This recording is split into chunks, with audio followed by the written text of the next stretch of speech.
Die regering die geld wat hy vir die Corvette oorlogskepe begroot vir studentebeurse en lenings gee. Lede van die South African Student Congress, SASCO, het vreedsame betogings gehou by die regeringskantore in Kaapstad, Pretoria en Pietersburg en by die Universiteit van Zululand. By die Vrystaatse Technikon in Bloemfontein het 'n betoging egter in 'n klipgooiery ontaard.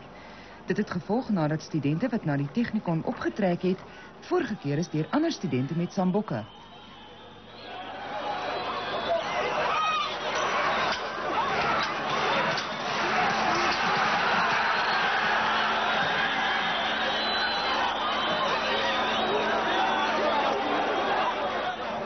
Die polisie se binnelandse stabiliseringseenheid het ingegryp en die bevelvoerder is deur 'n klip getref.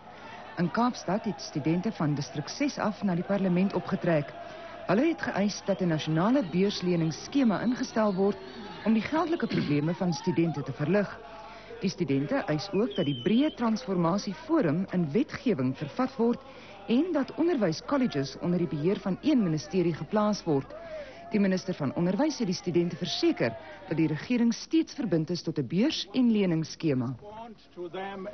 We have set up a National Commission on Higher Education that is working on this matter, and it's calling for submissions already, and it's going to report to us on a scheme that will cover bursaries and loans, and that scheme is going to be beginning to operate as from next year.